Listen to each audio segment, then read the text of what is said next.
ப்ரெக்னன்சியில் எத்தனை தடவை ஸ்கேன் பண்ணணும்? எப்போல்லாம் ஸ்கேன் பண்ணணும்? எத்தனை தடவை ஸ்கேன் பண்ணணும்? ஸோ ப்ரெக்னன்சியில் பண்ணுற scan is through ultrasound and mostly we use only the gel. So இதில் எல்லாமே வெரி சேஃப் டியூரிங் ப்ரெக்னன்சி. எதுவுமே டாக்ஸிசிட்டி கிடையாது ஃபீட்டஸ்க்கு. ஸோ ப்ரெக்னன்சியில் எத்தனை ஸ்கேன் பண்ணலாம் அப்படின்னு நம்ம நினைக்கிறப்போ ப்ரெக்னன்சியில் we can take as many times we can do a scan depending on patient requirement.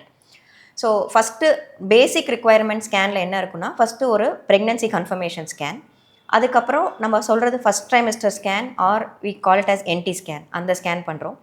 மூணாவது நம்ம வந்து 20 வீக்ஸில் நம்ம பார்க்குறது தான் டார்கெட் ஸ்கேன். இந்த டார்கெட் ஸ்கேனில் குழந்தையோட உடல் உறுப்பு எதெல்லாம் ஸ்கேனில் பார்க்க முடியுமோ அதெல்லாம் பார்த்து நம்ம அடிக்குவேட் இன்ஃபர்மேஷன் பேஷண்ட்டுக்கு கொடுக்குறோம். அதுக்கப்புறம் நம்ம வந்து 28 to 32 வீக்ஸ்க்கு அப்புறம் க்ரோத் ஸ்கேன் பார்க்குறோம். பேபி 8 வீக்ஸ்க்கு கரெக்டாக வளர்ந்துருக்காங்களா எப்படி, அந்த க்ரோத் ஸ்கேனை வச்சு அடுத்தடுத்த ஸ்கேன் ரிக்குவயர்மெண்ட் எப்படின்றத நம்ம வந்து டிசைட் பண்ணுறோம்.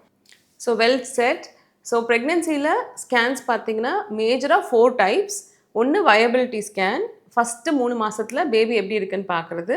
3ஆவது மாதம் பார்க்குறது தான் NT scan or early pregnancy scan சொல்கிறோம். 5ஆவது மாதம் பார்க்குறது அனாமலி ஆர் டார்கெட் ஸ்கேன் சொல்கிறோம். 7ஆவது மாதத்துலேருந்து 10ஆவது மாதத்துக்குள்ளார க்ரோத் எப்படி இருக்குன்னு பார்க்குறது பேர் க்ரோத் ஸ்கேன் சொல்கிறோம்.